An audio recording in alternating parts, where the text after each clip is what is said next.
Namaskara and welcome to this live session and also this offline session. In this first day, we have tried to understand environment, business environment ಅಂದರೆ ಏನು ಅಂತ ಹೇಳಿದ್ರು ಹೊರನೋಟ ಹೆಂಗೆ ಅಂತ ಹೇಳಿ. But today we shall try to understand ಅದ್ರದ್ದು nature ಹೆಂಗೆ. ನಾನು ಬಿಸ್ನೆಸ್ ಎನ್ವೈರ್ಮೆಂಟ್ ಈಸ್ ಸಂಕ್ಷಿಪ್ತವಾಗಿ ಅವತ್ತು ಹೇಳಿದ್ದೀನಿ. ನಮ್ಮ ವ್ಯಾಪಾರ, ನಮ್ಮ ವ್ಯವಹಾರ, ನಮ್ಮ ವಾಣಿಜ್ಯ, ನಮ್ಮ ವಿನಿಮಯದ ಮೇಲೆ ಹೇಗೆ ಈ ಪರಿಸರ ಅಥವಾ ನಮ್ಮ ಸುತ್ತಮುತ್ತಲಿನ ಅಂಶಗಳು, ನಾನು ಸುತ್ತಮುತ್ತಲಿನ ಅಂತೀನಿ ಅಂತಂದಾದರೆ ಮೊದಲು ನಾನು ರಾಯಚೂರಾಗಿ ಏನಾದರೂ ವ್ಯಾಪಾರ ಮಾಡ್ತಿದ್ರೆ ರಾಯಚೂರಿನಲ್ಲಿ ಆಗುವ ಬದಲಾವಣೆಗಳು ಮಾತ್ರ ನನಗೆ ಎಫೆಕ್ಟ್ ಆಗ್ತಿದೆ. ಬಟ್ ಈಗ ಹಂಗಲ್ಲ. ಜಾಗತಿಕ ಮಟ್ಟದ ಏನೇ ಬದಲಾವಣೆಗಳು ಆದರೂ ಕೂಡ ಮೂಲೆಯಲ್ಲಿ ನಡೆಯುವ ಯಾವುದೋ ಒಂದು ಘಟಕದ ಮೇಲೆ ಅದರದ್ದು ಪ್ರಭಾವ ಉಂಟಾಗುತ್ತದೆ. ಆದ್ದರಿಂದ ಪರಿಸರ ಅಂತ ಅಂದಾಗ ಅದನ್ನು ಕೇವಲ ಸ್ಥಳೀಯ, ರಾಷ್ಟ್ರೀಯ ಅಂತ ನೋಡದೇನೆ ಇಡೀ ವಿಶ್ವವ್ಯಾಪಿಯಾಗಿ ನಾವು ಆ ಪರಿಸರ ಅಥವಾ ಎನ್ವೈರ್ಮೆಂಟನ್ನು ಗಮನದಲ್ಲಿ ಇಟ್ಕೊಳ್ಬೇಕು. ಹಾಗಾದರೆ what are the characteristics or what are the features of business environment? ಯಾಕೆ ಈ ಸ್ಟಡಿ ನಾವು ಮಾಡ್ತೀವಿ, ಯಾಕೆ ಮಾಡಬೇಕು, ಬಿಸ್ನೆಸ್ ಎನ್ವೈರ್ಮೆಂಟನ್ನು ನಾವು ಯಾಕೆ ತಿಳ್ಕೊಳ್ಬೇಕು ಅಂತ ನಾವು ಯೋಚನೆ ಮಾಡಿದಾಗ ಇದ್ರದ್ದು 7 ಸ್ಪೆಸಿಫಿಕ್ ಆರ್ ಇನ್ನೂ ಜನರಲ್ ಬೇರೆ ಲಕ್ಷಣಗಳಿರ್ಬೋದು ಅಥವಾ ಅದರದ್ದು ಫೀಚರ್ಸ್ ಇರ್ಬೋದು. ಬಟ್ ಆನ್ ಎ ನಟ್ಶಲ್ ಅದರದ್ದೊಂದು ಸ್ಥೂಲವಾಗಿ ನಾವು ಅಧ್ಯಯನ ಮಾಡಿದರೆ ನಮಗೇನಂತಂದರೆ ಇವು 7 ಅದರದ್ದು ಲಕ್ಷಣಗಳು. ನಂಬರ್ 1, ಇಂಟರ್ನಲ್ ಮತ್ತು ಎಕ್ಸ್ಟರ್ನಲ್ ಫೋರ್ಸಸ್. ಯಾವುದೇ ಒಂದು ವ್ಯಾಪಾರ ಅಥವಾ ಬಿಸ್ನೆಸ್ ಮೇಲೆ ಪ್ರಭಾವ ಬೀಳಬೇಕು ಅಂತಂದರೆ there are 2 types of elements, internal forces and external forces. ನಮ್ಮದು ವ್ಯವಹಾರದ ನಮ್ಮ ಘಟಕದ ಆಂತರಿಕ ಅಂಶಗಳಿರ್ಬೋದು, ಘಟಕದ ಬಾಹ್ಯ ಅಂಶಗಳು ಕೂಡ ಇರ್ಬೋದು. ಎರಡನೇದು ಸ್ಪೆಸಿಫಿಕ್ ಫೋರ್ಸಸ್. ವಿಶೇಷವಾಗಿ ಕೆಲವೇ ಅಂಶಗಳು ಹಿಂಗಿರ್ತಾವೆ, ಅದರಿಂದಾಗಿಯೇ ವ್ಯವಹಾರ ಅದರ ಪ್ರಭಾವ ಬೀಳ್ತಿರ್ತದೆ. ಇನ್ನೂ ಕೆಲವಿರ್ತಾವೆ, ಉದಾಹರಣೆಗೆ ಜನರಲ್ ಆಗಿರ್ಬೋದು. ಒಂದು ಬೆಸ್ಟ್ ಎಕ್ಸಾಂಪಲ್ ನಾನು ಹೇಳ್ಬೋದು ಅಂತಂದರೆ, ಸ್ಥಳೀಯವಾಗಿ ನಾನು ಏನಾದರೂ ಒಂದು ವ್ಯಾಪಾರ ಸ್ಟಾರ್ಟ್ ಮಾಡಿದರೆ ಅದೇ ಸ್ಥಳೀಯ ಸ್ಥಾನದಲ್ಲಿ ಇನ್ನೊಬ್ಬನೇ ಅವನಾದರೂ ವ್ಯಾಪಾರ ಸ್ಟಾರ್ಟ್ ಮಾಡಿದರೆ ಅಥವಾ ಇನ್ನೊಂದು ಘಟಕ ಏನಾದರೂ ಆದರೆ ಇದು ಸ್ಥಳೀಯವಾಗಿ ಸ್ಪೆಸಿಫಿಕ್ ಆದಂಥ ಫೋರ್ಸ್, ಇದು ನನ್ನ ವ್ಯವಹಾರದ ಮೇಲೆ ಆಗುವ ಪ್ರಭಾವ. ಆದರೆ ಟ್ಯಾಕ್ಸ್ ಅದಂತ ಇಟ್ಕೊಂಡು, ಟ್ಯಾಕ್ಸ್ ಹಾಕ್ತಾರಂತ ಇಟ್ಕೊಂಡು ಇದು ಜನರಲ್. ಯಾಕಂದರೆ ಅವನಿಗೂ ಎಫೆಕ್ಟ್ ಬೀಳ್ತದೆ, ನನಗೂ ಎಫೆಕ್ಟ್ ಬೀಳ್ತದೆ ಮತ್ತು ಇಡೀ ದೇಶದ ತುಂಬ ಅದರದ್ದು ಎಫೆಕ್ಟ್ ಬೀಳ್ತದೆ. ಯಾವುದು ಸ್ಪೆಸಿಫಿಕ್ ಆಗಿ ಅಂದರೆ ವಿಶೇಷವಾಗಿ ನನಗೆ ಅಥವಾ ನನಗೆ ಸ್ಥಳೀಯವಾಗಿ ಎಫೆಕ್ಟ್ ಮಾಡುತ್ತದೆಯೋ ಅದಕ್ಕೆ ನಾನು ಸ್ಪೆಸಿಫಿಕ್ ಅಂತ ಕರಿತೀನಿ. ಯಾವುದು ವ್ಯಾಪ್ತಿ ಅಧಿಕವಾಗಿರುತ್ತದೆ ಅಥವಾ ಜಾಸ್ತಿ ಆಗಿರುತ್ತದೆಯೋ ಅದಕ್ಕೆ ನಾವೇನಂತಂದರೆ ಜನರಲ್ ಅಂತ ಕರಿತೀವಿ. Next is interrelatedness. ಇವು ಏನಂತಂದರೆ ಒಂದಕ್ಕೊಂದು ಸಂಬಂಧ ಪಟ್ಟಿರುತ್ತವೆ, ಯಾವುದೂ ಇಂಡಿಪೆಂಡೆಂಟ್ ಆಗಿಲ್ಲ. ಫಾರ್ ಎಕ್ಸಾಂಪಲ್, ಟ್ಯಾಕ್ಸೇ ಬೇರೆ, ಬೆಲೆನೇ ಬೇರೆ, ಪ್ರಾಫಿಟೇ ಬೇರೆ ಅಂತ ಇಟ್ಕೊಳ್ಳೋಣ. ನಾವು ಬೇರೆ ಬೇರೆ ಅಧ್ಯಯನ ಮಾಡ್ತೀವಿ. ಆದರೆ ನಮ್ಮೆಲ್ಲರಿಗೆ ಗೊತ್ತದ ಟ್ಯಾಕ್ಸ್ ಬೆಲೆ ಮೇಲೂ ಪ್ರಭಾವ ಬೀಳ್ತದೆ ಆ್ಯಂಡ್ ಟ್ಯಾಕ್ಸ್ ಬೆಲೆ ಮೇಲೆ ಪ್ರಭಾವ ಬೀಳ್ತದೆ. ಆದ್ದರಿಂದ ಅದು ನಮ್ಮ ಲಾಭದ ಮೇಲೆಯೂ ಪ್ರಭಾವ ಬೀಳ್ತದೆ. ಯಾಕಂತಂದರೆ ಸರಕು ಸೇವೆಗಳದ್ದು ನಾವು ಖರೀದಿ ಮಾಡಿದಾಗ ಏನು ಮ್ಯಾನುಫ್ಯಾಕ್ಚರಿಂಗ್ ಲೆವೆಲ್ದಾಗ ಟ್ಯಾಕ್ಸ್ ಬೀಳ್ತದೋ ನಮ್ಮ ಕಚ್ಚಾ ಸರಕುಗಳ ಮೇಲೆ, ಅದರಿಂದ ಏನಾಗ್ತದೆ ಅಂತಂದ್ರೆ ಉತ್ಪಾದನಾ ವೆಚ್ಚ ಅಧಿಕ ಆಗ್ತದೆ. ಉತ್ಪಾದನಾ ವೆಚ್ಚ ಅಧಿಕ ಆಯಿತು ಅಂತಂದರೆ 2, ಇಲ್ಲ ಬೆಲೆ ಹೆಚ್ಚು ಮಾಡ್ಬೇಕು ನಾನು ಒಂದು, ಇಲ್ಲವೇ ಬೆಲೆ ಹೆಚ್ಚು ಮಾಡಲಾರ್ದಾಗ ನಾನು ಮಾರುಕಟ್ಟೆಯಲ್ಲಿ ನನ್ನ ನಾಯಕತ್ವವನ್ನು ಕಾಪಾಡಿಕೊಳ್ಬೇಕು ಅಂತಿದ್ರೆ. Please remember, there are many firms, there are many units in industry where they want to see that prices of their products do not change much. ತಮ್ಮ ಸರಕು ಸೇವೆಗಳದ್ದು ಬೆಲೆಗಳನ್ನು ಜಾಸ್ತಿ ಬದಲಾವಣೆ ಮಾಡಲಿಕ್ಕೆ ಹೋಗೋದಿಲ್ಲ, ಅವರು ಫಿಕ್ಸ್ ಆಗೇ ಇಟ್ಟಿರ್ತಾರೆ. ಹಾಗಾದ್ರೆ ಏನು ಮಾಡ್ತಾರೆ, ಅವರು ವೆಚ್ಚವನ್ನು ಕಡಿಮೆ ಮಾಡಲಿಕ್ಕೆ ಪ್ರಯತ್ನ ಮಾಡ್ತಾರೆ. ಯಾವಾಗ ಈ ತೆರಿಗೆ ಹಾಕೋದ್ರಿಂದ ವೆಚ್ಚಗಳು ಅಧಿಕವಾಗುತ್ತವೆಯೋ, whenever tax is imposed, cost of production will go up. When cost of production goes up, prices will go up. When prices go up, normally profits will come down. ಹೀಗಾಗಿ ಒಂದಕ್ಕೊಂದು ಏನಂತಂದ್ರೆ ಇದು ಸಂಬಂಧಿತವಾಗಿರುತ್ತದೆ. ಇದು ಕೇವಲ ನನ್ನ ಒಂದು ಘಟಕದ ಸಂಬಂಧ ಅಲ್ಲ. ಉದಾಹರಣೆಗೆ ನನಗೆ ಪೂರೈಕೆ ಮಾಡುವ ಕಚ್ಚಾ ಸರಕು ಒಂದು ಘಟಕ ಅಂತ ಇಟ್ಕೋಣ, right. For example paper, right. Paper industry ಸಾಮಾನ್ಯವಾಗಿ ಅದು ಅರಣ್ಯದ ಮೇಲೂ ನಿರ್ಭರವಾಗಿರುತ್ತದೆ. ಯಾಕಂತಂದ್ರೆ ನಾವು ಗಿಡದ ಮೂಲಕ ತೆಗಿತೇವೆ. ಆರ್ ಕಬ್ಬಿನ ಫ್ಯಾಕ್ಟ್ರಿಗಳ ಮೇಲೂ ಅದರದ್ದು ಅವಲಂಬನೆ ಅದು. ಯಾಕಂದ್ರೆ ನಾವು ಶುಗರ್ ಕೇನ್ ಪೀಲ್ ಇರ್ತದೆಯೋ ಅದರಿಂದ ಕೂಡ ನಾವು ಪೇಪರ್ ನಿರ್ಮಾಣ ಮಾಡ್ತೀವಿ. ಈಗ ಸರ್ಕಾರ ಒಂದು ಹೊಸ ರೂಲ್ ತಂದದ್ದು. ಯಾರು ಏನಂತಂದ್ರೆ ಗಿಡಗಳನ್ನ ಬಳಸಿ ಪೇಪರ್ಗಳನ್ನ ತಯಾರು ಮಾಡೋದು ಹಾಗೆ ಇಲ್ಲ. ನೀವು ಈವನ್ ಗಿಡ ಕಟ್ ಮಾಡ್ಬೇಕಾದ್ರೆ ಏನಂತಂದ್ರೆ ಸರ್ಕಾರದ ಪರ್ಮಿಷನ್ ತಗೋಬೇಕು. ಈ ನೀತಿಯಲ್ಲಿನ ಚೇಂಜಸ್ ಏನವ ನೋಡ್ರಿ, ಸರ್ಕಾರದ ನೀತಿಯಲ್ಲಿನ ಬದಲಾವಣೆಯಿಂದಾಗಿ ನನ್ನ ಮೇಲೆ ಏನು ಪ್ರಭಾವ ಬೀಳ್ತದೋ ಅದನ್ನ ನಾನು ಏನಂತ ಕರಿತೀನಿ ಅಂತಂದ್ರೆ ಇಂಟರ್ ರಿಲೇಟೆಡ್, ಒಂದಕ್ಕೊಂದು ಸಂಬಂಧವಾಗಿರುತ್ತದೆ. ನೆಕ್ಸ್ಟ್ ಡೈನಮಿಕ್ ಅಂದ್ರೆ ಚಲನಾತ್ಮಕವಾಗಿರುತ್ತದೆ. ಅದು ಯಾವುದು ಫಿಕ್ಸ್ ಆಗಿ ಇರುವುದಿಲ್ಲ. ಏನಂತ ನೋಡೋಣ. ಅನ್ಸರ್ಟಾನಿಟಿ, ಅನಿಶ್ಚಿತತೆ, ಹಿಂಗೆ ಇರ್ತದೆ ಅಂತ ಹೇಳಿಕ್ ಬರೋದಿಲ್ಲ. Anything can happen at any time, it can happen. And ಇದು ಬಹಳ ಕಾಂಪ್ಲೆಕ್ಸ್ ಆಗಿರುತ್ತದೆ. ಕಾಂಪ್ಲೆಕ್ಸ್ ಅಂತಂದ್ರೆ ಸಂಕೀರ್ಣ. ನಾವು ಒಂದಕ್ಕೊಂದು ಏನಂತಂದ್ರೆ ಅವು ರಿಲೇಟೆಡ್ ಆಗಿರ್ತವೆ. ಆ್ಯಂಡ್ ಒಂದು ಇನ್ನೊಂದ್ರ ಮೇಲೆ ಯಾವಾಗ ಪ್ರಭಾವ ಬೀಳ್ತದೆ ಹೇಳಿಕೆ ಬರೋದಿಲ್ಲ, ಹೇಗೆ ಪ್ರಭಾವ ಬೀಳ್ತದೆ ಅಂತ ಹೇಳಿಕೆ ಬರೋದಿಲ್ಲ. ಆದ್ದರಿಂದ ಇದು ಬಹಳ ಕಾಂಪ್ಲೆಕ್ಸ್ ಮತ್ತು ಕಾಂಪ್ಲಿಕೇಟೆಡ್ ಆಗಿರುತ್ತದೆ, ಸಂಕೀರ್ಣವಾಗಿರುತ್ತದೆ. ಆ್ಯಂಡ್ ಲಾಸ್ಟ್ ವೊಲಾಟೈಲ್ ಆಗಿರುತ್ತದೆ, ಬಾಷ್ಪಶೀಲ ಅಂತ ಕರೀತಾರೆ. ವೊಲಾಟೈಲ್ ಅಂದ್ರೆ ಏನು? ಸಡನ್ ಆಗಿ ಚೇಂಜ್ ಆಗುತ್ತೆ. ನೀವು ಊಹೆನೇ ಮಾಡಿರಂಗಿಲ್ಲ, ಸಡನ್ ಆಗಿ ಚೇಂಜ್ ಆಗಿಬಿಡ್ತದೆ. ರೀಸೆಂಟ್ ಆಗಿ ಒಂದು ವೆಬ್ ಸೀರೀಸ್ ಮೇಲೆ ಒಂದು ಸಿನಿಮಾ ಬಹಳ ಪಾಪ್ಯುಲರ್, ಹರ್ಷದ ಮೆಹ್ತಾ ಅಂತ ಹೇಳಿ ಒಂದು 1992 ಸ್ಕ್ಯಾಮ್ ಅಂತ ಹೇಳಿ ಒಂದು ವೆಬ್ ಸೀರೀಸ್ ಮೇಲೆ ಬಹಳ ಪಾಪ್ಯುಲರ್ ಅದು. ಈ ಹರ್ಷದ್ ಮೆಹ್ತಾಂದು ಏನು ಸ್ಕ್ಯಾಮ್ ಕೇಸ್ ಇದೆಯೋ ಅದು ಬೆಸ್ಟ್ ಎಕ್ಸಾಂಪಲ್ ಅದು. ಯಾಕಂತಂದ್ರೆ ಬಹಳಷ್ಟು ಜನ ಹಣ ಹೂಡಿಕೆ ಮಾಡಿದ್ರು. ಬಟ್ ಒನ್ ಡೇ ಸಡನ್ ಆಗಿ ಎಲ್ಲ ಶೇರ್ ಮಾರ್ಕೆಟ್ ಬೆಲೆಗಳು ಕುಸಿದಿರುವುದರಿಂದ ಸಾಕಷ್ಟು ಜನರ ಆದಾಯದ ಮೇಲೆ ಏನಂತಂದ್ರೆ ಅದು ಪ್ರಭಾವ ಬೀರುತ್ತದೆ. ಸಾಕಷ್ಟು ಜನ ತಮ್ಮ ಕೂಡಿಟ್ಟ ಹಣವನ್ನ ಕಳ್ಕೊಂಡಿರ್ತಾರೆ. ಅದೇ ರೀತಿ ಬಹಳಷ್ಟು ಜನ ಏನಂತಂದ್ರೆ ಶೇರ್ಗಳು ಖರೀದಿ ಮಾಡಿರ್ತಾರೆ. ಸಡನ್ ಆಗಿ ಬೆಲೆಗಳು ಏನಾದರೂ ಫ್ಲಕ್ಚುಯೇಷನ್ ಆಗಿಬಿಟ್ರೆ ಮಾರ್ಕೆಟ್ ಪೂರ ಕೊಲಾಪ್ಸ್ ಆಗ್ತದೆ. 1998-99 ಪಾಮ್ ಆಯಿಲ್ ಬಿಸ್ನೆಸ್ ಮಾಡ್ತಿದ್ರು, ಎಣ್ಣೆ, ರೈಟ್, ಪಾಮ್ ಆಯಿಲ್. ತಾವು ಬುಕ್ಸ್ ತೆಗೆದು ನೋಡ್ಬೋದು, ಹಳೆ ಬುಕ್ಸ್ಗಳು. ಅದು ಎಷ್ಟು ಸಡನ್ ಆಗಿ ಕಾಸ್ಟ್ ಮತ್ತು ಬೆಲೆಗಳು ಚೇಂಜ್ ಆದವು ಅಂತಂದ್ರೆ ಎಷ್ಟೋ ಜನ ಪಾಮ್ ಆಯಿಲ್ ಬಿಸ್ನೆಸ್ ಮಾಡುವ ಅವಾಗ 98-2000 ಇದರಲ್ಲಿ ಬಹಳಷ್ಟು ಜನ ಏನಂತಂದ್ರೆ ತಮ್ಮ ಸಂಪೂರ್ಣವಾದ ಬಿಸ್ನೆಸ್ ಅನ್ನ ಕಳೆದುಕೊಂಡು ಬಹಳಷ್ಟು ಆರ್ಥಿಕ ಲಾಸ್ ಅನ್ನ ಹೊಂದಿರುತ್ತಾರೆ. ದೇರ್ಫೋರ್ ಇದು ವೊಲಾಟೈಲ್ ಅಥವಾ ಬಹಳ ಬಾಷ್ಪಶೀಲವಾಗಿರುತ್ತದೆ. ಹೀಗಾಗಿ we shall try to understand one by one. ಹಂಗಂದ್ರೆ ಏನು ಅಂತ ನಾನು ಇಂಟರ್ ರಿಲೇಟೆಡ್ ಅಂತೀನಿ ಅಂತಂದಾಗ, right, interrelated when they are interrelated, ಅದು ಎರಡು ರೀತಿಯಿಂದ ಇಂಟರ್ನಲ್ನೂ ಅದ ಮತ್ತು ನಮ್ದು ಎಕ್ಸ್ಟರ್ನಲ್ ಫ್ಯಾಕ್ಟರ್ಸ್ನೂ ಅದ. ಇಂಟರ್ನಲ್ ಫ್ಯಾಕ್ಟರ್ಸ್ ಅಂದ್ರೆ ಏನು? ಫಾರ್ ಎಕ್ಸಾಂಪಲ್, ಒಂದು ಟೆಕ್ನಾಲಜಿ ಚೇಂಜ್ ಆಗ್ಯದ,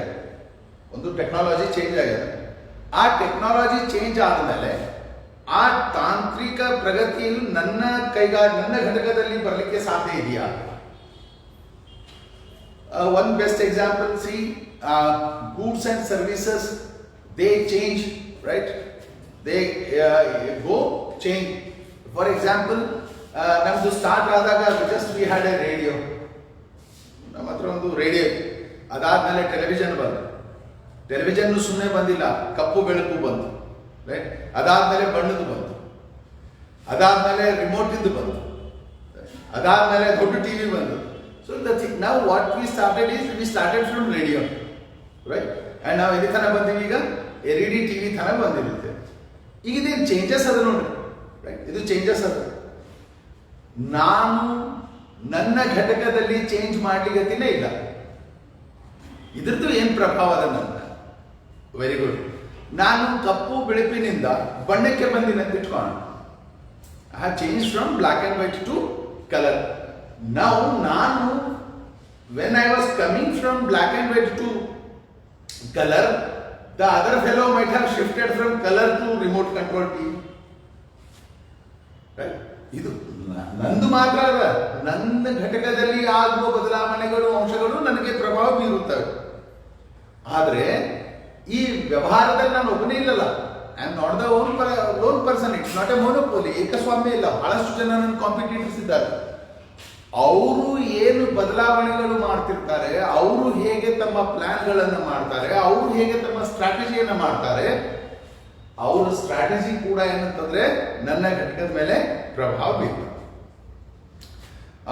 I can tell you another example. ಈ airlines business, right? Airlines business ಮೊದಲು ವಿಮಾನಯಾನ ಪ್ರಯಾಣ ಮಾಡುವುದು, air journey was very costly. ಬಹಳ ಅದಕ್ಕೆ ಕಾಸ್ಟ್ಲಿ ಇತ್ತು ಆ್ಯಂಡ್ ಬಹಳ ಜನ ಹೋಗ್ತಿರ್ಲಿಲ್ಲ. ಯಾವಾಗ ಪ್ರೈವೇಟ್ ಜನ ಬಂದರು, ಬಹಳಷ್ಟು ಜನ ಬಂದರು, ಈಗ ಏನಾಗಿದೆ ಹೇಳ್ರಿ? ಇಲ್ಲ, ಈಗ ಗುಲ್ಬರ್ಗ, ರೈಟ್? ಗುಲ್ಬರ್ಗ, ನಮ್ಮ ಹುಬ್ಳಿ ಅಂತ ನಗರಗಳಲ್ಲಿಯೂ ಏರ್ಪೋರ್ಟ್ ಆಗಿರುತ್ತದೆ. ಕಾರಣ ಏನು? ಈಗ ಅಲ್ಲಿಂದ ಕೂಡ ಜನ ಪ್ರಯಾಣ ಮಾಡ್ಬೋದು. ಇದಕ್ಕೆ ಕಾರಣ ಏನು? ಎರಡು, ಇಂಟರ್ನಲ್ ಮತ್ತು ಎಕ್ಸ್ಟರ್ನಲ್ ಫ್ಯಾಕ್ಟರ್ಸ್. ನಮ್ಮ ದೇಶದ ಒಳಗೆ ಇರುವ ಏರ್ ಪ್ಯಾಸೆಂಜರ್ಸ್ ಬಿಸ್ನೆಸ್ ಇಂಡಸ್ಟ್ರಿ ಅದನ್ನು ಅದು ಬಹಳಷ್ಟು ತನ್ನದೇ ಆದ ಚೇಂಜ್ ಅನ್ನ ಮಾಡಿರುತ್ತದೆ. ಅದರ ಜೊತೆಗೆ ಎಕ್ಸ್ಟರ್ನಲ್ ಫೋರ್ಸಸ್, ಅವರಿಗೆ ಸುಲಭವಾಗಿ ಸಾಲ ಸಿಗಬಹುದು, ಆರ್ ಜನರ ಆದಾಯ ಹೆಚ್ಚಾಗಬಹುದು. But see, it depends how you manage. ನೀವು ಹೇಗೆ ಅದನ್ನ ಮ್ಯಾನೇಜ್ ಮಾಡ್ತೀರಿ ಅನ್ನೋದ್ರ ಮೇಲೆ ಇರ್ತದೆ. For example, David Boeing, right? First person who started ವಿಮಾನಯಾನ ಹಾರಿಸ್ಬೇಕಾದ್ರೆ ಈ ಸ್ಟಾರ್ಟೆಡ್ ಬಿಸ್ನೆಸ್ ಸ್ಟಾರ್ಟ್ ಮಾಡ್ಬೇಕಂದ. ವಿಚಿತ್ರ ಏನಂತಂದ್ರೆ ಅವಾಗ ಏರ್ಪ್ಲೇನ್ ಇರಲಿಲ್ಲ, ರೈಟ್? ಏನ್ ಮಾಡಬೇಕು? ಯುದ್ಧ ಏನಿತ್ತು, ವರ್ಲ್ಡ್ ವಾರ್ ಇತ್ತು. ವರ್ಲ್ಡ್ ವಾರ್ದಾಗ ಯೂಸ್ ಆದ ಪ್ಲೇನ್ಗಳನ್ನ ಯೂಸ್ ಮಾಡ್ಯಾರ. ಅಲ್ಲಿಂದ ದೊಡ್ಡ ಸಮಸ್ಯೆ ಆಯ್ತು. ಅವ ಏನೋ ಪ್ಲೇನ್ ಸ್ಟಾರ್ಟ್ ಮಾಡ್ತಾನ, ಬಟ್ ಜನ ಹೋಗೋರ್ನು ಇರ್ಬೇಕಲ್ಲ, ಅವ್ರ ಹತ್ರ ಇನ್ಕಮ್ ಇರ್ಬೇಕಲ್ಲ. ಅವ್ರ ಹತ್ರ ಇನ್ಕಮ್ ಇಲ್ಲ ಅಂತ ಗೊತ್ತಾದಾಗ ಆತ ಬ್ಯಾಂಕಿನಿಂದ ಸಾಲ ಕೊಡಿಸಿ ಮಂದಿಗೆ ಹಾರಿಸ್ಲಿಕ್ಕೆ ಶುರು ಮಾಡ್ದ. ಇದರ ಅರ್ಥ ಇಂಟರ್ನಲ್ ಫ್ಯಾಕ್ಟರ್ಸ್ನು ಇರ್ತಾವ, ಎಕ್ಸ್ಟರ್ನಲ್ ಫ್ಯಾಕ್ಟರ್ಸ್ನು ಇರ್ತಾವ. ಇದು ನಿಮ್ಮ ವ್ಯಾಪಾರದ, ನಿಮ್ಮ ವಾಣಿಜ್ಯದ ಇದು ಅಂಶದ ಮೇಲೆ ಏನಂದ್ರೆ ಈ ಪರಿಸರಗಳು ಬಹಳ ಪ್ರಭಾವ ಬೀರುತ್ತವೆ. ಎರಡನೇದು ಸ್ಪೆಸಿಫಿಕ್ ಮತ್ತು ಜನರಲ್. ವಿಶೇಷವಾಗಿ ಇಂಥದಕ್ಕೆ ಅನ್ವಯವಾಗುತ್ತದೆ. ವಿಶೇಷವಾಗಿ ಉದಾಹರಣೆ, ಸರ್ಕಾರ, ರೈಟ್? ಸರ್ಕಾರ ಯಾವುದೇ ಒಂದು ಸರಕಿನ ಮೇಲೆ ಟ್ಯಾಕ್ಸ್ ಹಾಕ್ಬೇಕು, ಈ ರಿಸ್ಟ್ರಿಕ್ಷನ್ ಮಾಡ್ತಾ. ಮೊನ್ನೆ ನೋಡಿರ್ಬೋದು ತಾವು, ತೀರಾ ಇತ್ತೀಚೆಗೆ ಈರುಳ್ಳಿಯ ಬೆಲೆ, ಉಳ್ಳಾಗಡ್ಡಿಯ ಬೆಲೆ ಅತ್ಯಂತ ಹೆಚ್ಚಾದಾಗ ಸರ್ಕಾರ ಒಂದು ನಿರ್ಬಂಧನೆ ಮಾಡಿ, ಏನಂತಂದ್ರೆ ಈರುಳ್ಳಿಗಳನ್ನ ಏನು ನಾವು ಬೇರೆ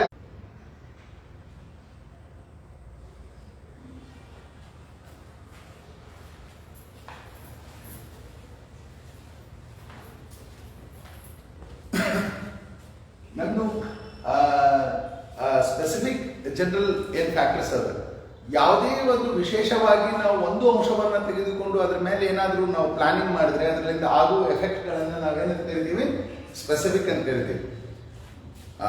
ಬೆಸ್ಟ್, ಮೊನ್ನೆ ಲಾಕ್ಡೌನ್ ಆಯ್ತು, ನಮ್ದಷ್ಟೇ ಅಲ್ಲ, ಇಡೀ ಜಗತ್ತು ಲಾಕ್ಡೌನ್ ಆಯ್ತು. ಆದ್ರೆ ನೀವು ಲಾಕ್ಡೌನ್ ಆದಾಗಲೂ ನೋಡಿರ್ಬೋದು, ಅದರೊಳಗೆ ಎರಡು ಅಂಶಗಳಿತ್ತು, ಸ್ಪೆಸಿಫಿಕ್ ಇತ್ತು, ಜನರಲ್ ಇತ್ತು. ರೈಟ್? ಸ್ಪೆಸಿಫಿಕ್ ಅಂದ್ರೆ ಏನು? ಯಾವುದು ಹೋಟೆಲ್, ಸಿನಿಮಾ ಥಿಯೇಟರ್ಗಳು ಇವೆಲ್ಲ ಯಾವುದು ಕೆಲಸ ಮಾಡಬಾರ್ದು. ಇದೇನಿದೆ? ಸ್ಪೆಸಿಫಿಕ್. ಆದರೆ ಔಷಧಗಳನ್ನು ತಯಾರಿಸುವ ಹಾಸ್ಪಿಟಲ್ಗಳಲ್ಲಿ ಕೆಲಸ ಮಾಡುವ ಹಾಸ್ಪಿಟಲ್ಗಳು, ಪೊಲೀಸ್ ಡಿಪಾರ್ಟ್ಮೆಂಟ್, ಇವೆಲ್ಲ ಏನಂತ ನೀವು ಕೆಲಸ ಮಾಡ್ತಿದ್ರು. ಎಲ್ಲವೂ ರಿಸ್ಟ್ರಿಕ್ಟ್ ಮಾಡಿಲ್ಲ, ಎಲ್ಲವೂ ಓಪನ್ ಇಟ್ಟಿಲ್ಲ. ಕೆಲವು ಓಪನ್ ಇದ್ದು, ಕೆಲವು ರೆಸ್ಟ್ರಿಕ್ಟೆಡ್ ಇದ್ದು. ಇಂಥ ಸಂದರ್ಭದಲ್ಲಿ ನನ್ನ ವ್ಯವಹಾರದ ಮೇಲೆ, ನನ್ನ ವ್ಯಾಪಾರದ ಮೇಲೆ ಹೇಗೆ ಪ್ರಭಾವ ಬೀಳುತ್ತದೆ? ಇಮ್ಯಾಜಿನ್ ಮಾಡ್ರಿ, ಈ ಕರೋನಾ ಅವಧಿಯಲ್ಲಿ ಎಷ್ಟೋ ಜನ ಸಾಲ ತಗೊಂಡಿರ್ಬೋದು. ನಾನು ಬಿಸ್ನೆಸ್ ಮಾಡಬೇಕು, ಬಿಸ್ನೆಸ್ ಮಾಡ್ತೀನಿ, ಮುಂದಿನ ವಾರ ನಾನು ಶೋರೂಮ್ ಓಪನ್ ಮಾಡ್ತಾ ಇದ್ದೀನಿ ಅಂತ ಅವನ್ನೆಲ್ಲ ಪಾಪ ಬಹಳ ಯೋಚನೆ ಮಾಡ್ಕೊಂಡಿರ್ತಾನೆ. ಆದರೆ ಸರ್ಕಾರ ಒಂದು ಆದೇಶ ಆಗ್ತದೆ, ಯಾವುದೂ ಶೋರೂಮ್ಗಳು ತೆಗೆಯೋ ಹಾಗಿಲ್ಲ. ಈಗೇನಾಯ್ತು, ಇದು ಕ್ಲೋಸ್ ಆಗ್ತದೆ. ಶೋರೂಮ್ಗಳು ಮಾತ್ರ ಕ್ಲೋಸ್, ಮೆಡಿಕಲ್ ಶಾಪ್ ಓಪನ್ ಇರುತ್ತದೆ, ಹಾಲಿನ ಅಂಗಡಿಗಳು ಓಪನ್ ಇರುತ್ತವೆ, ತರಕಾರಿ ಓಪನ್ ಇರುತ್ತದೆ, ಜೀವನಕ್ಕೆ ಅವಶ್ಯಕವಾಗಿರುವ ಸರಕುಗಳು ಓಪನ್ ಆಗಿರುತ್ತವೆ. It means specific no the general no. See, we are interrelated ನಾವು ಹಿಂಗೆ ಹೇಳಲಿಕ್ಕೆ ಬರೋದಿಲ್ಲ. ಇಲ್ಲ ಸರ್, ಅಮೇರಿಕಾನೇ, ಭಾರತನೇ, ನಮಗೂ ಅಮೇರಿಕಕ್ಕೂ ಯಾವುದೂ ಸಂಬಂಧ ಇಲ್ಲ. You can say like that ನಾವು, because anything what can happen anywhere. ಆರ್ಥಿಕವಾಗಿ ನಾವು ಎಷ್ಟು ಒಬ್ರಿಗೊಬ್ರು ರಿಲೇಟೆಡ್ ಇದ್ವಿ ಅಂದರೆ, ಒಂದು ಗಾದೆ ಮಾತಿತ್ತು, ಚೈನಾ ಈಗದು ಇಲ್ಲ, ಹಂಗ ಅಷ್ಟು ಇಲ್ಲ, ಬಟ್ ಮೊದಲು ಹೇಳ್ತೀವಿ, ಚೈನಾದಾಗ ಏನಾದರೂ ತಂಪನ ಗಾಳಿ ಬಿಟ್ರೆ, ರೈಟ್, ಅಥವಾ ಮಳೆ ಬಿದ್ರೆ ಚೈನಾದಾಗ ನೆಗಡಿ ಆಗ್ತಿತ್ತು. ಅಂದರೆ ಅಷ್ಟು ಕ್ಲೋಸ್ಲಿ ರಿಲೇಟೆಡ್ ಇದ್ವಿ ನಾವು. ರಷ್ಯಾದಾಗ ಏನಾದರೂ ಬದಲಾವಣೆ ಆದರೆ ಅದು ಚೈನಾಗೂ ಅದ್ರದ್ದು ಪ್ರಭಾವ ಬೀಳ್ತದೆ ಅಂತ ಹೇಳಿ. ಬಟ್ ಈಗ ಹೆಂಗಾಗ್ಯದ ಅಂತಂದ್ರೆ, ನಾಟ್ ಓನ್ಲಿ ಚೈನಾ, ನಾವು ಇಡೀ ಒಂದು ನೆಟ್ವರ್ಕ್ನಾಗ ಇದ್ದಂಗೆ ಇದ್ದೀವಿ, ರೈಟ್. ಇಡೀ ಅದ್ರದ್ದು ಬೆಸ್ಟ್ ಎಕ್ಸಾಂಪಲ್ ಕರೋನಾದ ನೋಡಿರ್ಬೋದು, ಪ್ಯಾಂಡಮಿಕ್ ಇಲ್ಲ, ಯಾವುದೋ ಚೈನಾದ ಯಾವುದೋ ಒಂದು ಮೂಲೆ ಸ್ಟಾರ್ಟ್ ಆಗಿರೋದು, ಆಲ್ಮೋಸ್ಟ್ ಆಲ್ 195 ದೇಶಗಳಿಗೆ ಮಲಗಿಸಿರುತ್ತವೆ, right. So we are so close related. Anything can happen anywhere and the same event will effect the whole world also. For example, ಭಾರತದ ಸರಕು ಸೇವೆಗಳು ಉತ್ಪಾದನೆ ಆಗ್ತಾವ ಅಂತ ಇಟ್ಕೋಣ. ಕಾಸ್ಟ್ ಆಫ್ ಪ್ರೊಡಕ್ಷನ್ ಹೆಂಗದ? ಭಾರತದ ಕಾಸ್ಟ್ ಆಫ್ ಪ್ರೊಡಕ್ಷನ್ ಕಡಿಮೆ ಅದನ, ಅಮೆರಿಕದಾಗ ಕಡಿಮೆ ಅದನ, ಅಥವಾ ಇನ್ನೊಂದು ದೇಶದಾಗ ಕಡಿಮೆ ಅದನ. ಯಾವಾಗ ಈ ಉತ್ಪಾದನಾ ವೆಚ್ಚದಲ್ಲಿ ಏನಾದರೂ ಬದಲಾವಣೆಗಳು ಬಂದರೆ, ಕೈಗಾರಿಕೋದ್ಯಮಿಗಳು, ಹೂಡಿಕೆದಾರರು ಏನು ಮಾಡ್ತಾರೆ ಅಂತಂದ್ರೆ, ಒಂದು ಕಡೆಯಿಂದ ಇನ್ನೊಂದು ಕಡೆಗೆ ಅವರು ಶಿಫ್ಟ್ ಆಗ್ತಾರೆ. ಅದರದ್ದು ಬಹಳ ನಿಮಗೆ ಲೇಟೆಸ್ಟ್ ಎಕ್ಸಾಂಪಲ್ ಅಥವಾ ಉದಾಹರಣೆ ಕೊಡ್ಬೋದು ಅಂತಂದ್ರೆ, hero cycle and Ajanta watches. We all know that these two products were from India, right? Ajanta and Hero. But now they have shifted their base from India to Bangladesh. ಈಗ Ajanta watch ಆಗಲಿ, hero cycle ಆಗಲಿ ಭಾರತದಲ್ಲಿ manufacture ಆಗೋದಿಲ್ಲ. ಅವು ಎಲ್ಲಿ ಆಗ್ತಾವ? ಬಾಂಗ್ಲಾದೇಶದಾಗ ಆಗ್ತಾವ. ಯಾಕೆ? ಸಿಂಪಲ್, ಭಾರತಕ್ಕೆ ಕಂಪೇರ್ ಮಾಡಿದ್ರೆ ಬಾಂಗ್ಲಾದೇಶದಾಗ ಏನಂತಂದ್ರೆ ಉತ್ಪಾದನಾ ವೆಚ್ಚ ಕಡಿಮೆ ಇರುತ್ತದೆ. So we are interrelated. ನಾವು ಒಬ್ರಿಗೊಬ್ರು, ಒಂದು ದೇಶ ಇನ್ನೊಂದು ದೇಶಕ್ಕೆ ಅಷ್ಟೇ ಅಲ್ಲದೆ, ಒಂದು ಕೈಗಾರಿಕೆ ಏನಂದ್ರೆ ಇನ್ನೊಂದು ಕೈಗಾರಿಕೆಗೆ ಡಿಪೆಂಡ್ ಆಗಿರುತ್ತದೆ. ಫಾರ್ ಎಕ್ಸಾಂಪಲ್, MRF ಟೈರ್ ಅಂತ ಇಟ್ಕೊಂಡು, MRF ನವನು ಬರೀ ಟೈರ್ ನಿರ್ಮಾಣ ಮಾಡ್ತಾನಂದ್ರಲ್ಲ, ಅವನಿಗೆ ರಬ್ಬರ್ನಲ್ಲಿ ಆಗುವ ಬೆಲೆಗಳಲ್ಲಿ ಬದಲಾವಣೆಗಳು ಅವನ ಟೈರ್ ಮೇಲೆ ಪ್ರಭಾವ ಬೀಳ್ತವೆ, ರೈಟ್. ಸಿಮೆಂಟ್, ಸ್ಟೀಲ್, ಕಟ್ಟಿಗೆಯಲ್ಲಿ ಏನಾದರೂ ಏರುಪೇರುಗಳಾದರೆ, ಅದರ ಉತ್ಪಾದನಾ ವೆಚ್ಚ ಹೆಚ್ಚಾದರೆ ಕನ್ಸ್ಟ್ರಕ್ಷನ್ ಸೆಕ್ಟರ್ ಮೇಲೆ ಅದರದ್ದು ಪ್ರಭಾವ ಬೀಳುತ್ತದೆ. ಯಾಕಂದ್ರೆ ಮನೆ ಕಟ್ಸೋದು ಬಹಳ ಕಾಸ್ಟ್ಲಿ ಆಗಿದೆ. ಮನೆ ಕಟ್ಸೋದು ಬಹಳ ಕಾಸ್ಟ್ಲಿ ಆಯ್ತು ಅಂತ ಇಟ್ಕೋಣ, ರೈಟ್. ಸಾಲ ತೆಗೆದುಕೊಳ್ಳುವವರ ಸಂಖ್ಯೆ ಕಡಿಮೆ ಆಗ್ತದೆ. ಯಾಕೆಂತಂದ್ರೆ ನಾನು ಎಷ್ಟು ಹೆಚ್ಚು ಸಾಲ ತಗೋತೀನೋ ಅಷ್ಟು ಹೆಚ್ಚು EMI ಕಟ್ಟಬೇಕಾಗ್ತದೆ. ಎಷ್ಟು ಹೆಚ್ಚು EMI ಕಟ್ಟಬೇಕಾಗ್ತದೋ ಅಷ್ಟು ಖರ್ಚು ಮಾಡಲಿಕ್ಕೆ ಹಣ ಕಡಿಮೆ ಇರ್ತದೆ. ಎಷ್ಟು ಹಣ ಕಡಿಮೆ ಖರ್ಚು ಮಾಡಲಿಕ್ಕೆ ಇರ್ತದೋ ಮಾರ್ಕೆಟ್ನಾಗ ಅಷ್ಟು ಸರಕು ಸೇವೆಗಳಿಗೆ ಬೇಡಿಕೆ ಕಡಿಮೆ ಆಗ್ತದೆ. ಇಟ್ ಮೀನ್ಸ್ ಯಾವುದೋ ಒಂದು ಅಂಶದಲ್ಲಿ ಆಗುವ ಬದಲಾವಣೆ ಏನಂತಂದ್ರೆ ಇಡೀ ಅರ್ಥವ್ಯವಸ್ಥೆಗೆ ಅಥವಾ ಅರ್ಥವ್ಯವಸ್ಥೆಯಲ್ಲಿನ ಒಂದು ಬದಲಾವಣೆ ವಿಶ್ವವ್ಯಾಪಿಯಾಗಿ ಅದು ಉಂಟಾಗುತ್ತದೆ. therefore we are very interrelated. And next, the most important is business environment is dynamic. When I say dynamic, it keeps on changing. ಅದು ಪ್ರತಿ ಕ್ಷಣ ಏನಂತಂದ್ರೆ ಬದಲಾಗ್ತಿರ್ತದೆ. 4 ಪ್ರಕಾರದ ಬದಲಾವಣೆಗಳಾಗ್ಬೋದು. ನಾನು ಡೈನಮಿಕ್ ಅಂತೀನಿ ಅಂತಂದ್ರೆ 4 ಪ್ರಕಾರದ ಬದಲಾವಣೆ ಆಗ್ಬೋದು. ನಂಬರ್ 1, ಸರ್ಕಾರದ ನೀತಿಗಳು ಬದಲಾವಣೆ ಆಗ್ಬೋದು, ರೈಟ್. ಸರ್ಕಾರದ ನೀತಿಗಳು ಬದಲಾವಣೆ. ಯಾವ ಸರ್ಕಾರನೂ ಜನರ ಮೇಲೆ ತೆರಿಗೆ ಹಾಕಲಿಕ್ಕೆ ಬಯಸುವುದಿಲ್ಲ. At the first, no government wants to see that its people or its public is taxed. But unfortunately, to run a government, you need revenue. ಸರ್ಕಾರ ನಡೆಸಬೇಕು ಅಂದ್ರೆ ನಿಮಗೆ ಆದಾಯ ಬೇಕು. ಅಂಡ್ ಆದಾಯ ಎಲ್ಲಿ ಬರ್ತದ? ಎರಡು ಪ್ರಕಾರದ ನಮಗೆ ತೆರಿಗೆಗಳವ, ನೇರ ಮತ್ತು ಪರೋಕ್ಷ. ಈ ಎರಡು ತೆರಿಗೆಗಳಿಂದ ನಮಗೆ ಇನ್ಕಮ್ ಬರ್ತದೆ. ಈಗ ಇದು ಇಷ್ಟು ಪ್ರಭಾವದಂತಂದ್ರೆ ಟ್ಯಾಕ್ಸ್ ಮೇಲೆ ನೀವು ನೋಡ್ಬೋದು, ಎಷ್ಟೋ ಚರ್ಚೆ ಮಾಡ್ತಿರ್ತಾರೆ. ಟ್ಯಾಕ್ಸ್ ಹೆಂಗಿರ್ಬೇಕು, ಭಾಳ ಇರ್ಬೇಕಾ, ಕಡಿಮೆ ಇರ್ಬೇಕಾ, ಎಷ್ಟು ಪ್ರಕಾರದ ಟ್ಯಾಕ್ಸ್ ಇರಬೇಕು, GST ಇರಬೇಕಾ ಇರಬಾರ್ದ. ಇನ್ನೂ ನಮ್ಮಲ್ಲಿ ಏನು ಚರ್ಚೆ ಅದಂತಂದ್ರೆ GST ಒಳ್ಳೇದ ಕೆಟ್ಟದ, ಅನ್ವಯ ಆಗ್ಯದ, ನಾವು ಅದರೊಳಗೆ ಟ್ಯಾಕ್ಸ್ ಕಟ್ತಾ ಇದ್ದೀವಿ. ಆದ್ರೂ ನಮ್ಮ ಹತ್ರ ಏನದ ಚರ್ಚೆ ಅಂತಂದ್ರೆ GST whether it is good or bad, ನಾವು ಎಷ್ಟು ಅದಕ್ಕೆ ಚೇಂಜಸ್ ಮಾಡ್ಲಿಕ್ಕೆ. ಆ್ಯಂಡ್ GST ಒಳಗೆ ಎಷ್ಟು ಚೇಂಜಸ್ ಆಗ್ತಾವೋ ಅಷ್ಟು ಅವು ನಮ್ಮ ಅರ್ಥವ್ಯವಸ್ಥೆ ಮೇಲೆ ಪ್ರಭಾವ ಬೀಳ್ತವೆ. ಎರಡನೇ ಒಂದು ಸರ್ಕಾರದ ನೀತಿ ಆಯ್ತು. ಎರಡನೇದು ನಮ್ಮ ಮೇಲೆ ಪ್ರಭಾವ ಬೀಳುವ ಅತ್ಯಂತ ವಿಶೇಷವಾಗಿದ್ದಂದ್ರೆ ತಂತ್ರಜ್ಞಾನ, ಟೆಕ್ನಾಲಜಿ. ರೈಟ್? ತಂತ್ರಜ್ಞಾನ ಬದಲಾದಂತೆ, ತಂತ್ರಜ್ಞಾನದಲ್ಲಿ ಸುಧಾರಣೆ ಆದಂತೆ, ತಂತ್ರಜ್ಞಾನದಲ್ಲಿ ಪ್ರಗತಿ ಆದಂತೆ goods and services will go transformation. Right? As and when technology improves, ತಂತ್ರಜ್ಞಾನ ಹೆಚ್ಚಾಗುತ್ತಾ ಹೋದಂತೆ ಅಥವಾ ತಂತ್ರಜ್ಞಾನ ಬದಲಾಗುತ್ತಾ ಹೋದಂತೆ ಸರಕು ಸೇವೆಗಳದು ವಿನ್ಯಾಸ, ಉಪಯೋಗ ಮತ್ತು ಅದ್ರದ್ದು ಪರ್ಯಾಯ ಉಪಯೋಗಗಳೇನಂತಂದ್ರೆ ಅಧಿಕವಾಗುತ್ತಾ ಹೋಗುತ್ತವೆ. ಫಾರ್ ಎಕ್ಸಾಂಪಲ್, ನಮ್ಮ ಹಿರಿಯರು ಹೇಳ್ತಿದ್ರು, ಒಂದು ಕೊಪ್ಪಳದಿಂದ ರಾಯಚೂರಿಗೆ ಬಸ್ ಬರ್ತಿತ್ತು. ಕೊಪ್ಪಳದಿಂದ ರಾಯಚೂರಿಗೆ ಬಸ್ ಬರ್ತಿತ್ತು. ಎವ್ರಿ 25-30 ಕಿಲೋಮೀಟರ್ಸ್ ಆದ್ಮೇಲೆ ಅದಕ್ಕೆ ಉಗ್ಗಿ ಹಾಕಬೇಕು, ನಿಂದ್ರಿಸ್ತಿದ್ರು ಅದ್ರ ಕಡೆಗೆ. ಆ್ಯಂಡ್ ಅದಕ್ಕೆ ಕಟ್ಟಿಗೆ ಎಲ್ಲ ಹಾಕಿ ಅದಕ್ಕೆ ಸ್ಟೀಮ್ ಮಾಡಿದ್ಮೇಲೆ ಆ ಸ್ಟೀಮ್ ಎಲ್ಲಿ ತನ ಇರ್ತಿತ್ತು ಅಲ್ಲಿ ತನ ಓಡ್ತಿತ್ತು ಅದು ಬಸ್, ಮತ್ತೆ ನಿಂದಿರ್ತಿತ್ತು. ಈಗ ಶಾಂಕಾನ್ಸೆನ್ ಅಂತ ಹೇಳಿ ಒಂದು ಜಪಾನ್ದಾಗ ಟ್ರೈನ್ ಅದು, ಬುಲೆಟ್ ಟ್ರೈನ್, ಅದು 1 ತಾಸಿಗೆ 500 ಮೈಲ್ ಓಡ್ತದೆ. ಇದರ ಅರ್ಥ 15-20 ನಿಮಿಷದಾಗ ನೀವೇನಂತಂದ್ರೆ ಕೊಪ್ಪಳಕ್ಕೆ ಹೋಗ್ಬಿಡ್ಬೋದು ಆ ಸ್ಪೀಡಿಗೆ. ಎಲ್ಲಿಂದ ಬಂದಿವಿ ನಾವು? ಉಗಿ ಬಂಡಿಲಿಂದ ಹಿಡಿದು ಶಾಂಕಾನ್ಸೆನ್ಗೆ ಬಂದಿರುತ್ತೇವೆ. ಯಾವಾಗ ಈ ಬದಲಾವಣೆ ಬರುತ್ತಾ ಹೋಗುತ್ತದೆಯೋ ಅದು ನಮ್ಮ ಮೇಲೆ ಏನಂತಂದ್ರೆ ಅದರದ್ದು ಪ್ರಭಾವ ಉಂಟಾಗುತ್ತಾ ಇರುತ್ತದೆ. ಇದು ಟೆಕ್ನಾಲಜಿ. ಮೂರನೇದು ಬಹಳ ಇಂಪಾರ್ಟೆಂಟ್, ಜನರ ಅಭಿರುಚಿ. ಜನರ ಅಭಿರುಚಿ ಹೇಗೆ ಜನರ ಅಭಿರುಚಿ ಬದಲಾಗುತ್ತಾ ಹೋಗುತ್ತದೆಯೋ ವ್ಯಾಪಾರದ ಪರಿಸರವು ಕೂಡ ಬದಲಾಗುತ್ತಾ ಹೋಗುತ್ತದೆ. ಹೇಗೆ ಹೆಚ್ಚಿನ ಪ್ರಮಾಣದಲ್ಲಿ ಜನರು ಹೊಸ, ಆಧುನಿಕ ಮತ್ತು ಬಹಳಷ್ಟು ಉಪಯೋಗವಿರುವ ಸರಕುಗಳನ್ನು ಕೇಳುತ್ತಾ ಹೋಗುತ್ತಾರೆಯೋ ಅದೇ ರೀತಿ ಏನಂತಂದ್ರೆ ಅರ್ಥವ್ಯವಸ್ಥೆ ಮೇಲೆ ಅದರದ್ದು ಪ್ರಭಾವ ಉಂಟಾಗುತ್ತಾ ಹೋಗುತ್ತದೆ. And next is uncertainty. Right? We all know, ಬಿಸ್ನೆಸ್ನಾಗ ಯಾವುದು ಖಚಿತವಾಗಿರುವುದಿಲ್ಲ. ನಾನು ಬಿಸ್ನೆಸ್ ಸ್ಟಾರ್ಟ್ ಮಾಡ್ತೀನಿ, ನನ್ನ ಲಾಭ ಬಂದೇ ಬರುತ್ತದೆ ಅಂತ ಹೇಳಿಕೆ ಬರೋದಿಲ್ಲ, ನನಗೆ ನಷ್ಟ ಕೂಡ ಆಗಬಹುದು.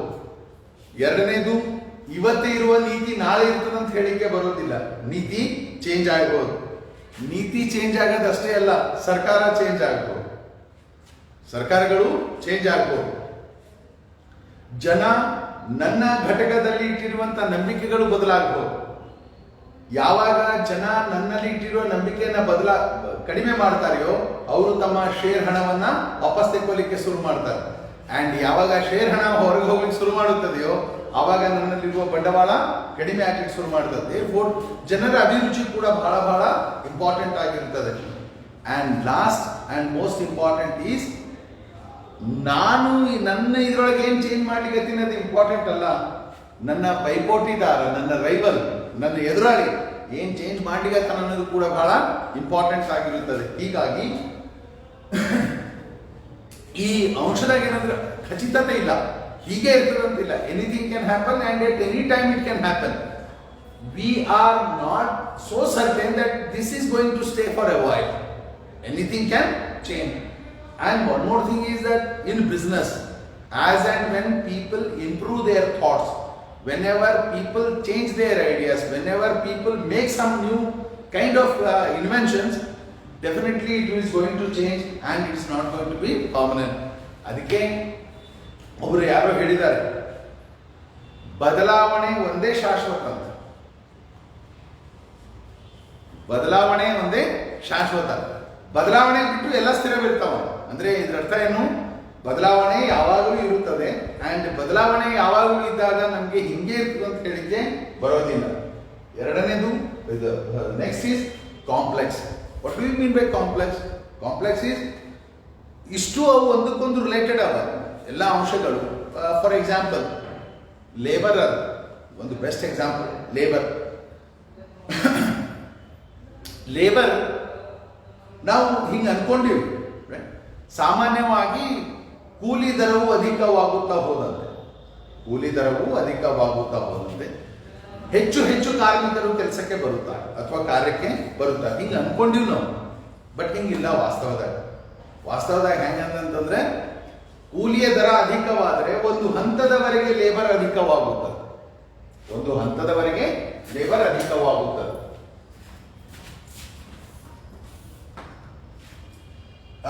ನಾನು ಯಾವ್ದಾದ್ರೂ ಒಂದು ಪೂರೈಕೆದು ರೇಖೆ ಇಳಿಸಿದರೆ, ನಾರ್ಮಲ್ ಒಂದು ಪೂರೈಕೆ ರೇಖೆ ಇಳಿಸಿದ್ರೆ ಹಿಂಗೆ ಇಳಿಸಿರ್ತೇವೆ, ರೈಟ್? ಇದರ ಅರ್ಥ ಏನು? ಬೆಲೆ ಅಧಿಕವಾಗುತ್ತಾ ಹೋದಂತೆ ಪೂರೈಕೆ ಅಧಿಕವಾಗುತ್ತದೆ. ಬೆಲೆ ಅಧಿಕವಾಗುತ್ತಾ ಹೋದಂತೆ ಪೂರೈಕೆ ಅಧಿಕವಾಗುತ್ತದೆ, ರೈಟ್?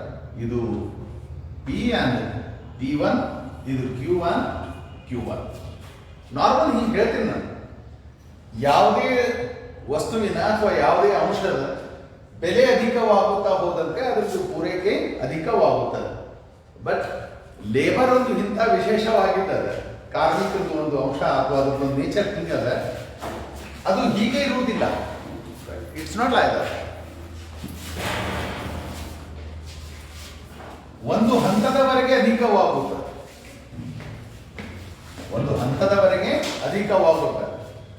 ಒಂದು ವೇಳೆ ಏನಾದರೂ ಕೂಲಿ ಡಬ್ಲ್ಯೂ ಇದ್ದು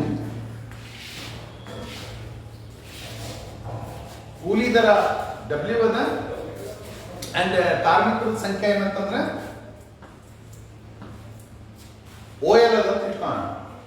ಹಿಂಗೆ ಇರ್ತದ? ಇರೋದಿಲ್ಲ. ಯಾಕಂದ್ರೆ ಲೇಬರ್ ಒಂದು ಕ್ಯಾರೆಕ್ಟರ್ ಅದ, ರೈಟ್? ಒಂದು ಹಂತ ಆದ್ಮೇಲೆ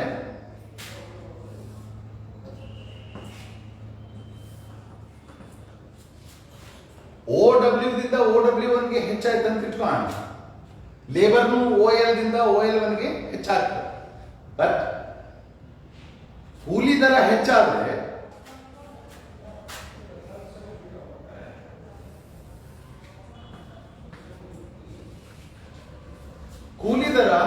OW1 ದಿಂದ OW2ಗೆ ಹೆಚ್ಚಾಯ್ತು ಅಂತ ಇಟ್ಕೋಣ. ಅವಾಗ ಕಾರ್ಮಿಕರ ಸಂಖ್ಯೆ OL1 ದಿಂದ OL2 ಆಗಂಗಿಲ್ಲ, ಮುಂದಕ್ಕೆ ಹೋಗಂಗಿಲ್ಲ. ಏನಾಗ್ತದ? OL1 ದಿಂದ OL2ಗೆ ಹಿಂದಕ್ಕೆ ಬರ್ತದೆ. This is complex. ಇದನ್ನು ಅಂಡರ್ಸ್ಟ್ಯಾಂಡ್ ಮಾಡ್ಕೋಬೇಕು. ವೈ? ರೈಟ್?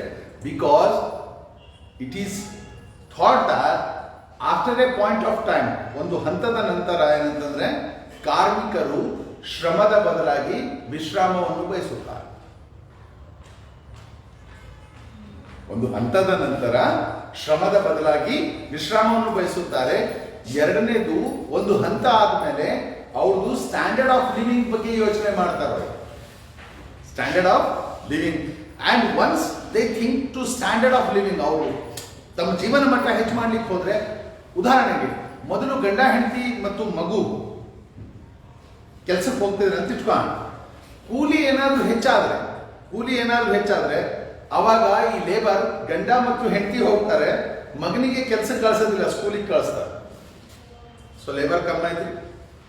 ಇನ್ನೂ ಸ್ವಲ್ಪ ಹೆಚ್ಚಾಯ್ತು ಅಂತ ಇಟ್ಕೋಣ.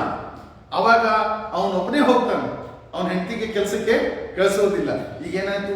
ಇಬ್ರು ಲೇಬರ್ ಕಮ್ಮಿ ಆದ್ರು. ಯಾಕೆ? ವೇಜಸ್ ಏನು ಹೆಚ್ಚಾಗಿರುವುದರಿಂದ. therefore the thing is that it's very complex. Why so it happens? For example, ನಾವೆಲ್ಲರೂ ಗೊತ್ತದ ಬೇಡಿಕೆ ಮತ್ತು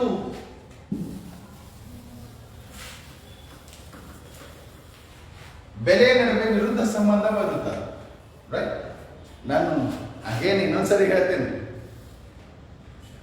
ಬ್ಲ್ಯಾಕ್ ಬೋರ್ಡ್ ಮೇಲೆ ಮಾತ್ರ. ಅದಕ್ಕೆ ನಾವು ಯಾಕೆ ಇದು ಬಿಸ್ನೆಸ್ ಬಹಳ ಕಾಂಪ್ಲೆಕ್ಸ್ ಅದ ಅಂತೀವಿ, ಅಥವಾ ಯಾಕೆ ಇದು ಇಷ್ಟು ಕಾಂಪ್ಲಿಕೇಟೆಡ್ ಅಂತಂದ್ರೆ, ನಾವು ಹಿಂಗೆ ಹೇಳ್ತೀನಿ, ಇದು ನಮ್ದು ಬೇಡಿಕೆ ರೇಖೆ, ರೈಟ್? ಸೊ ಬೆಲೆ ಹೆಚ್ಚದ ಅಂತ ಇಟ್ಕೊಂಡು P1 ಅದ ಆ್ಯಂಡ್ ಬೇಡಿಕೆ Q1ಗೆ ಅದ ಅಂತ ಇಟ್ಕೊಂಡು right, it's very high. Same ಬೆಲೆ ಕಮ್ಮಿ ಆಯ್ತು ಅಂತ ಇಟ್ಕೊಂಡು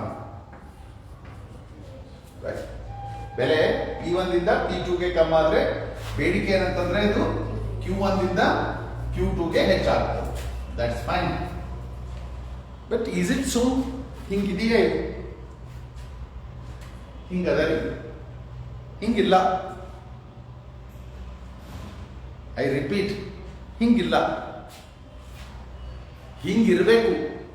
ನಾನು ಎಕನಾಮಿಕ್ಸ್ ಪಾಠ ಮಾಡ್ತೀನಿ. ಎಕನಾಮಿಕ್ಸ್ನಾಗ ಏನು ಹೇಳ್ತೀನಿ, what we says demand and price have an inverse relationship.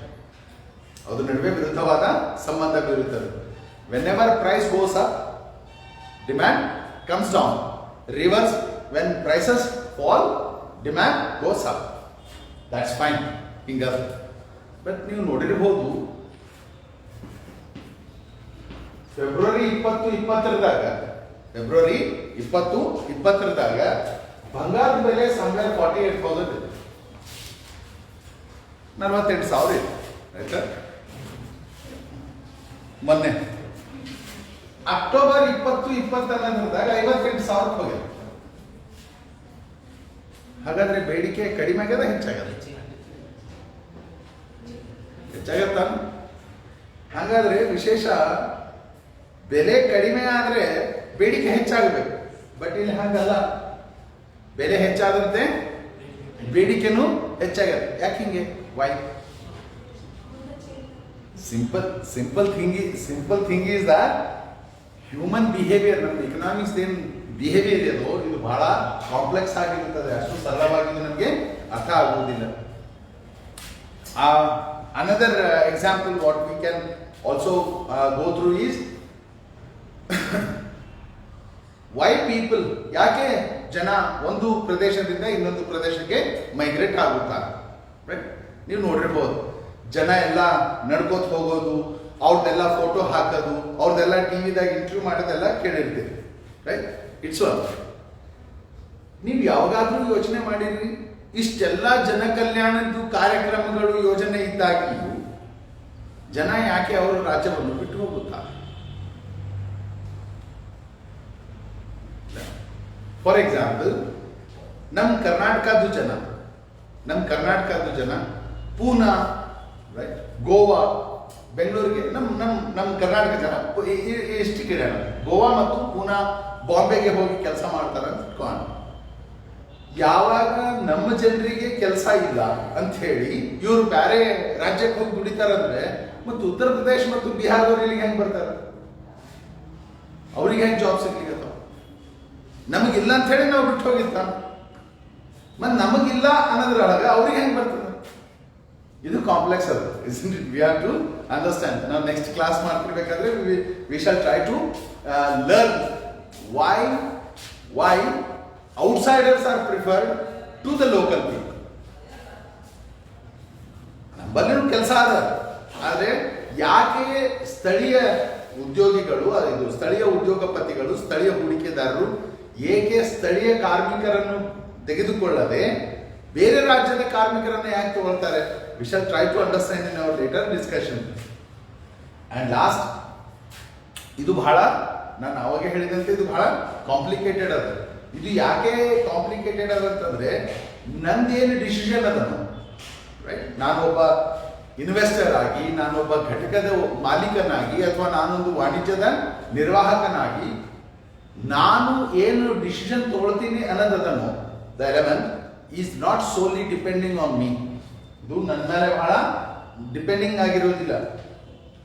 ಉಂಟಾಗುವ ಅನೇಕ ಬದಲಾವಣೆಗಳು ನನ್ನ ನಿರ್ಣಯಗಳ ಮೇಲೆ ಪ್ರಭಾವ ಬೀರುತ್ತವೆ. For example, things change so fast. ಅವು ಎಷ್ಟು ಒಲಾಟೈಲ್ ಆಗಿರ್ತಾವ ಅಂತಂದ್ರೆ ಸಡನ್ ಆಗಿ ಚೇಂಜ್ ಆಗ್ತದೆ. ಸಡನ್ ಆಗಿ ಒಂದು ಕ್ಲಾಸಿಕ್ ಉದಾಹರಣೆ ನಾವು ಅಂತಂದ್ರೆ ಮೊನ್ನೆ ಆಗಿದ್ದು ಈರುಳ್ಳಿದು ಒಂದು ತಗೊಳ್ಬಹುದು. ಆದರೆ ಎರಡನೇದು, the most important is elections, ಚುನಾವಣೆಗಳು. ನಮಗೆ ಸಾಮಾನ್ಯವಾಗಿ ಒಂದು ಯೋಚನೆ ಬರ್ತದೆ, ಸರ್ ಚುನಾವಣೆಗಳಿಗೆ ನಮ್ಮ ಬಿಸ್ನೆಸ್ಗೆ ಏನು ಸಂಬಂಧ ಅದ, ಡೆಫಿನೆಟ್ ಸಂಬಂಧ ಅದ, ಡೈರೆಕ್ಟ್ ಸಂಬಂಧ. ಯಾವಾಗ ಚುನಾವಣೆಗಳು ಉಂಟಾಗುತ್ತವೆಯೋ, ಚುನಾವಣೆಗಳು ಉಂಟಾದಾಗ ಸರ್ಕಾರಗಳು ಬದಲಾಗುತ್ತವೆಯೋ, ಸರ್ಕಾರಗಳು ಬದಲಾದಾಗ ನಮ್ಮ ಆರ್ಥಿಕ ಯೋಜನೆಗಳು ಕೂಡ ಬದಲಾಗುತ್ತವೆ. ಆ್ಯಂಡ್ ಆರ್ಥಿಕ ಯೋಜನೆಗಳು ಎಷ್ಟು ಫಾಸ್ಟ್ ಆಗಿ ಬದಲಾಗುತ್ತವೆಯೋ ಅಷ್ಟೇ ಫಾಸ್ಟ್ ಆಗಿ ಏನಂತಂದ್ರೆ ನಮ್ಮ ವಾಣಿಜ್ಯದ ಮೇಲೆ ಅದರದ್ದು ಪ್ರಭಾವ ಬೀಳುತ್ತದೆ. Therefore business environment studies or business environment is a concept where things are very volatile. ಬಹಳ ಸಡನ್ ಆಗಿ ಅಲ್ಲಿ ಚೇಂಜಸ್ ಆಗ್ತಿರ್ತವೆ. ಈ ಎಲ್ಲ ಅಂಶಗಳನ್ನು ನಾವು ಈಗ ಇದು ಎಲಿಮೆಂಟ್ ಅದ, ಅಂದರೆ ನಾವು ಏನು ನೋಡ್ತೀವಿ ಅಥವಾ ಹೇಗೆ ಇದ್ರ ನೇಚರ್ ಅದ ಅಂತ ಹೇಳಿ ಅದ. ಬಟ್ ಮುಂಬರುವ ಕ್ಲಾಸ್ಗಳಲ್ಲಿ we will see how individually ಇದ್ರದ್ದು ಇಂಡಿವಿಜುವಲ್ ಆಗಿ ಹೇಗೆ ಅದಕ್ಕೆ ಪ್ರಭಾವ ಉಂಟಾಗ್ತದೆ ಅಂತ ಹೇಳಿ ನೋಡೋಣ. ಆ್ಯಂಡ್ ಎರಡನೇದು, ನೀವು ಎಷ್ಟು ಜನ ಇದು ಲೈವ್ ನೋಡ್ತಾರೆ ಅಥವಾ ಮನೆಗೆ ಹೋದ್ಮೇಲೆ ನೀವೆಷ್ಟು ಜನ ಇದಕ್ಕೆ ಫಾಲೋ ಮಾಡ್ತೀರಿ ನಮಗೆ ಐಡಿಯಾ ಬರೋದಿಲ್ಲ. But it's hour humble request, ನಿಮ್ದು ಏನಾದರೂ ಸಜೆಷನ್ಸ್ ಇದ್ರೆ ಇದರೊಳಗೆ ನೀವೊಂದು ಕಮೆಂಟ್ ಹಾಕಿರ್ರಿ, ಇಲ್ಲಾದರೂ ಹಾಕ್ರಿ, ಇಲ್ಲವೇ ನಮ್ಮದು ಗ್ರೂಪ್ನಾಗಾದರೂ ಹಾಕ್ರಿ, ಏನು ಇನ್ನೂ ಚೇಂಜಸ್ ನಾವು ಮಾಡ್ಬೇಕಂತ ಹೇಳಿ. ಯಾಕಂದ್ರೆ ಇದು ನಮ್ಮದು ಫಸ್ಟ್ ಪ್ರಯೋಗ ಅದ. ಕಳೆದ 25 ವರ್ಷಗಳಿಂದ ನಾನು ಪಾಠ ಮಾಡ್ಲಿಕ್ಕೆ ಹತ್ತೀನಿ. ಫಸ್ಟ್ ಟೈಮ್ ಹಿಂಗೆ ನಿಂತು ಪಾಠ ಮಾಡ್ಲಿಕ್ಕೆ ಹತ್ತೀನಿ. ನಾನು ಎಂದು ಹಿಂಗೆ ಇದು it's like feeling like A jail. ನಾವು ಅದು ನಾನು ಸ್ಟಕ್ ಆಗ್ತೀವಿ, ನಮ್ಮ ತಲೆನೂ ಸ್ಟಕ್ ಆಗ್ತದೆ. ಹೀಗಾಗಿ ನಾವು ಅಡ್ಜಸ್ಟ್ ಆಗ್ಬೇಕಾಗ್ತದೆ. ವಿ ಆರ್ ಫೀಲಿಂಗ್ ದಟ್ ನಾನು ಒಂದು ವಾರ್ತೆ ಓದೋನಾಗಿದ್ದಂಗೆ ಆಗಿದೆ. ಇಲ್ಲ, ಒಂದು ಕಡೆ ತಿಂತಿರ್ತಾರೆ ವಾರ್ತೆಗಳು ಓದೋದಿರ್ತಾರೆ. So that's feeling we have. But no issue. ಒಂದ್ಸರಿ ಸ್ವಲ್ಪ ಇದಕ್ಕೆ ಅಡ್ಜಸ್ಟ್ ಆಗಬೇಕು ನಾವು. ಒಂದ್ಸರಿ ಮಾನಸಿಕವಾಗಿ ಇದಕ್ಕೆ ಅಡ್ಜಸ್ಟ್ ಆಗಿಬಿಟ್ರೆ we will be fine.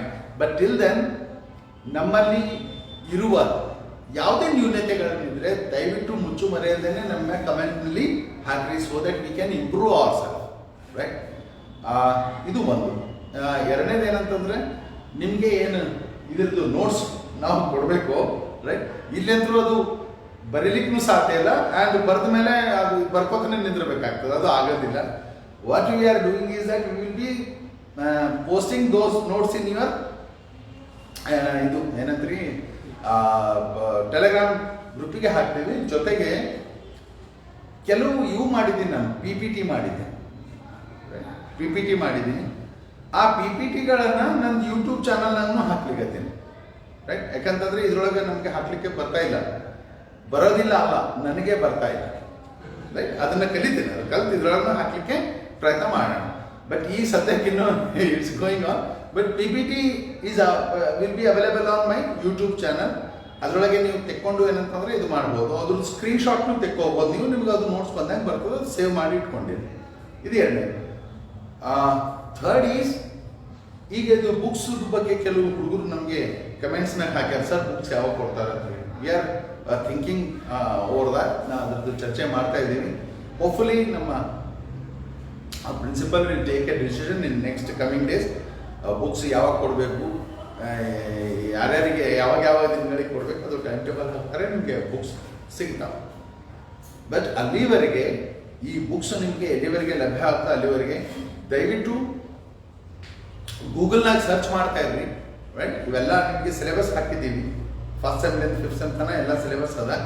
5th ಸೆಮ್ಮಿಗೆ ಇರುವ ನಿಮ್ಮ ಎಲ್ಲ ಸಿಲೆಬಸ್ ಇಂದು ಒಂದು ಸ್ಕ್ರೀನ್ಶಾಟ್ ತೆಕ್ಕೊಂಡು ಇಟ್ಕೊಂಡು ಅದಕ್ಕೆ ಏನಂದ್ರೆ ಗೂಗಲ್ನಾಗ ನೀವು ಸರ್ಚ್ ಮಾಡ್ತಿದ್ರೆ ಬುಕ್ಸ್ ಸಿಗೋವರೆಗೆ ಆದರೂ ನಿಮಗೆ ಐಡಿಯಾ ಬರ್ತದೆ.